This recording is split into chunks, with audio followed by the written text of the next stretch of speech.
बिस्मिल्लाहिर्रहमानिर्रहीम। अस्सलाम वालेकुम नाज़रीन, आप यूट्यूब चैनल देख रहे हैं, मैं इमरान खान। अगर पाकिस्तान के तमाम मसाइल हल करने हैं तो पाकिस्तान के जो मसाइल का हल है वो सिर्फ कैदी नंबर 804 का जो मैंडेट है चोरीशुदा, वो उसको वापस करने में। आप उसका मैंडेट वापस करें, पाकिस्तान के मसाइल हल होना शुरू हो जाएंगे। नाज़रीन, पाकिस्तान और अफगानिस्तान के दरमियान मुज़ाकरात हुए कतर में, और उन मुज़ाकरात के नतीजे में सीज़ फायर हो गया है। अब दोबारा मुज़ाकरात होंगे। कतर के अंदर जाकर ख्वाजा आसिफ साहब और दीगर कुछ और लोग थे, ये लोग वफद लेकर गए कतर में, जबकि अफगानिस्तान का वफ्द भी वहीं पे आया और इनके बीच में मुज़ाकरात हो गए। मुज़ाकरात का पहला दौर जो है उसको कामयाब करार दिया गया कतर की जानिब से, और ये कहा गया कि जनाब मामला तय हो गए हैं और फिलहाल सीज़ फायर है। दोनों ममालिक एक दूसरे की सरजमीन का एहतराम करेंगे, यानी पाकिस्तान कोई एरियल स्ट्राइक नहीं करेगा, ड्रोन अटैक नहीं करेगा अफगानिस्तान में, जबकि अफगानिस्तान भी पाकिस्तान के अंदर किसी किस्म का कोई अटैक नहीं करेगा। और दोनों कोशिश करेंगे कि एक दूसरे के खिलाफ उनकी सरजमीन इस्तेमाल ना हो। 25 अक्टूबर को इस्तांबुल में यानी तुर्की में दोबारा मुज़ाकरात होने जा रहे हैं। अब कतर और तुर्की दोनों का शुक्रिया अदा किया पाकिस्तान की जानिब से। देखें, ये मुज़ाकरात जो हैं वो कतर की जगह काबुल में हो सकते थे, इस्लामाबाद में हो सकते थे, पेशावर में हो सकते थे, और ये बिल्कुल हो सकते थे। ऐसा कोई दूरियां थी नहीं दोनों मुल्कों के बीच में, लेकिन मौजूदा जो हुक्मरान है पाकिस्तान के अंदर और अफगानिस्तान के अंदर, वो इसमें मुकम्मल तौर पे नाकाम रहे। भारत की डिप्लोमेसी काम कर गई, पाकिस्तान की कमज़ोर थी, लेकिन अच्छा हुआ कि ये उस रास्ते पर चले जो रास्ता इमरान खान साहब ने बहुत पहले बताया था। एक तो ना इनका साबुन बड़ा स्लो है, इनका दिमाग भी बहुत आहिस्ता काम करता है। इमरान खान ने बहुत पहले कहा था कि आपको अगर दहशतगर्दी ख़त्म करनी है तो आप अफगानिस्तान के साथ बैठ जाइए, उसके साथ बैठ के आप बात कीजिए। दूसरा, इमरान खान ने कहा था कि जो कबायली जरगे हैं, मकामी कबाइल हैं, उनको एतमाद में लीजिए। खैबर पख्तूनख्वा की हुकूमत को भी एतमाद में लिया जाना चाहिए, और फिर आपका दहशतगर्दी का मसला तेज़ी से हल होगा। ताकत का इस्तेमाल खाली किसी मसले का हल नहीं होता, उसके साथ आपको बहुत सारी पॉलिटिक्स और दीगर चीज़ें करनी पड़ती हैं। अब इमरान खान साहब की बात का एक हिस्सा तो इन्हें समझ आया।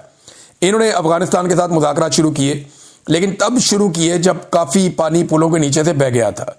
फ़िलहाल कतर के अंदर एक खुशाइन चीज़ है कि मुज़ाकरात का पहला दौर इस हद तक कामयाब हुआ कि अब पाकिस्तान अफगानिस्तान में और अफगानिस्तान पाकिस्तान में कोई कार्रवाई नहीं करेगा।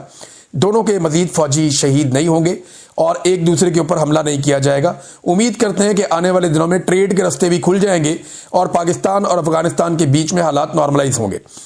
जो आइडियल सिचुएशन है वो ये है कि इमरान खान साहब के जो मशवरे हैं उनका अगला मरहला अब तय किया जाए।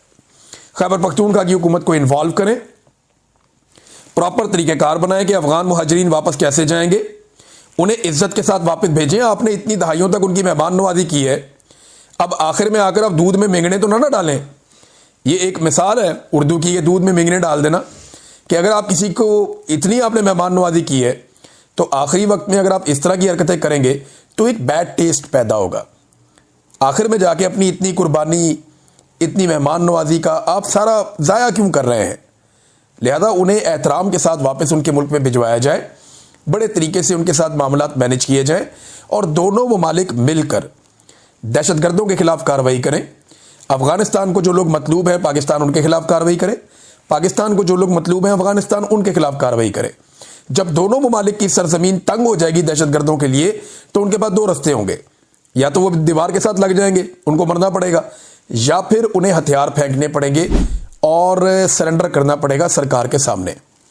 तो ये एक आइडियल सिचुएशन हो सकती है जिसका तज़किरा इमरान खान साहब ने एक मरतबा नहीं कई मरतबा किया है। बहरहाल अब दूसरे ममालिक हमारी सुलह करवा रहे हैं अफगानिस्तान के साथ, और ये वो अफगान तालिबान हैं जिनको हमने खुद बनाया था। मैं ज़िया-उल हक का एक स्टेटमेंट सुन रहा था जिसमें वो ये कह रहा था कि अगर जनाब रूस को ना रोका गया अफगानिस्तान में और अफगानों को शिकस्त हो गई तो पाकिस्तान मलिया मेट हो जाएगा। डरा डरा के पाकिस्तानियों को इतने डॉलर इकट्ठे किए ज़िया-उल हक ने और उसके जर्नैलों ने, पाकिस्तान में क्लाशनकोव कल्चर और मनशियात लाके तबाह बर्बाद कर दिया पूरी कौम को। ये पहला जो इसका कसूरवार है ज़िया-उल हक। उसके बाद जनाब मुशर्रफ का टाइम आया तो वो अमेरिका की जंग का हिस्सा बन के उन्हीं तालिबानों के खिलाफ हो गया, और एक नई जंग में उसने पाकिस्तानियों को झोंक दिया कि जनाब अगर अमेरिका की बात ना मानी और वो आ गया तो वो पाकिस्तान को पत्थर के दौर में धकेल देगा। अब ये एक मुशर्रफ साहब का भी खौफ था, ज़िया-उल हक भी बुज़दिल था, मुशर्रफ भी बुज़दिल था। तो इन दोनों ने हमें एक ऐसी जंग का हिस्सा बनाया जिसका पाकिस्तान को हिस्सा नहीं बनना चाहिए था। और अब अगर आप बात करें तो मौजूदा जो मिलिट्री क़यादत है वो भी इस खित्ते को और इस सारे रीजन को ऐसे ही देख रही है। हालांकि होना ये चाहिए कि हम अफगानिस्तान के साथ मामला तय करें और दहशतगर्दी के खात्मे के लिए मिलकर काम करें ताकि दोनों को कामयाबी मिल सके और हमारी जो मगरबी सरहद है वो हमेशा के लिए महफूज हो जाए। नादरीन, गजा के हवाले से पाकिस्तान ने एक मुआहदा तो किया है, मुआहदे के ऊपर दस्तखत भी किए हैं। डोनाल्ड ट्रंप के बकौल जो गजा का अमन मुआहदा है उस पर सारों ने दस्तखत किए हैं। शहबाज शरीफ वगैरह मुकर गए थे कि जनाब हमने तो दस्तखत किए जिस पेपर पे, वो तो पेपर में कुछ और लिखा था, यहाँ पे तो कुछ और है। लेकिन जब वो पेपर सामने आए और जब डोनाल्ड ट्रंप ने कहा तो इन्होंने उसको डिनाई नहीं किया। डोनाल्ड ट्रंप ने कहा जी इन्होंने इसी मुआहदे के ऊपर दस्तखत किए हैं और ये पहले दिन से मेरे साथ हैं और ये कह रहे हैं जी शुरू से हम आपके साथ हैं और उन्होंने मुझे पूरी सपोर्ट दी है। और स्पेशली उसने नाम लिया शहबाज शरीफ का और आसिम मुनीर का, वो इनसे बहुत खुश था दोनों से। तो डोनाल्ड ट्रंप ने तो ये वादे कर दिया कि जनाब ये उसके अंदर हिस्सेदार है। अब उस मुआहदे के तहत तो अमन होना चाहिए था, जंगबंदी होनी चाहिए थी, लेकिन लगातार इसराइल फ़लस्तीनियों का वहाँ पे कत्लेआम कर रहा है। अब एक और बड़ी अफसोसनाक खबर आई है, फ़लस्तीनियों से भरी हुई एक बस के ऊपर हमला किया गया, इसराइल ने हमला किया, 11 फ़लस्तीनी शहीद कर दिए। इनका ताल्लुक एक ही ख़ानदान से था। रोज़ाना खबर आती है, कभी 10 शहीद कर दिए, कभी 20 शहीद कर दिए, कभी इससे ज़्यादा शहीद कर दिए। तो कत्लो गारतगिरी का सिलसिला रुक नहीं रहा। तो जो मुआहदे पे दस्तखत करने वाले मुल्क थे, क्या उनमें से किसी एक मुल्क ने भी अमेरिका से रब्ता किया और उस मुल्क ने कहा हो कि जनाब आपने जंगबंदी करवाई है? ये क्या हो रहा है? बदस्तूर वहां पे कत्लेआम हो रहा है। ये कैसी जंगबंदी है, इसके बावजूद कत्लेआम नहीं रुक रहा। तो पाकिस्तान को इसके ऊपर आवाज़ उठानी चाहिए। देखें, 3 चीज़ें हैं जिस पे पाकिस्तान की गवर्नमेंट को क्लैरिटी लेकर आनी पड़ेगी। नंबर 1 कि ये जो कत्लेआम अब हो रहा है ये मुआहदे की खिलाफ वर्जी है जिस पे दस्तखत करवाए गए थे, लिहाजा अमेरिका मुआहदे की पासदारी करवाए। नंबर 2, अब्राहम अकॉर्ड के ऊपर डोनाल्ड ट्रंप का दावा है कि सऊदी अरब के साथ साथ सारे मुल्क इसको कबूल कर लेंगे, इसराइल को तस्लीम कर लेंगे।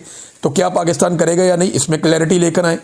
तीसरा, डोनाल्ड ट्रंप ने खुद कहा कि उनकी फ़ौज वहाँ जाएगी ज़रूर, लेकिन हमास को गैर मुसल्ला करने का काम उनकी फ़ौज नहीं करेगी, वो और लोग करेंगे उनके लिए। तो और लोग जो है वो फ़ौजी होंगे जो ये काम करेंगे। तो बाकी फ़ौजें तो इंडोनेशिया की, पाकिस्तान की और कुछ और जगहों से जा रही हैं। तो पाकिस्तान इसमें भी क्लैरिटी लेकर आए कि क्या पाकिस्तान वहाँ फ़ौज भेज रहा है, और अगर भेज रहा है तो किस काम के लिए भेज रहा है, और क्या वो हमास के साथ कोई मुज़ामत में या हमास के साथ किसी मुखालफत में जाएंगे, या वो इसराइल के ख़िलाफ़ वहाँ पे जा रहे हैं, किस काम के लिए जा रहे हैं, इसके अंदर भी क्लैरिटी लेकर आनी चाहिए। नाज़रीन, इसमें एक और ख़बर है कि क्या पाकिस्तान को अब्राहम अकॉर्ड ज्वाइन करना चाहिए। इस पर फवाद चौधरी साहब बेसिकली एक लिबरल आदमी है, फवाद चौधरी साहब। अगले वीलॉग में आपको बताऊंगा। अब तक के लिए इतनी, अपना ख्याल रखिएगा, अपने चैनल का भी। अल्लाह हाफ़िज़।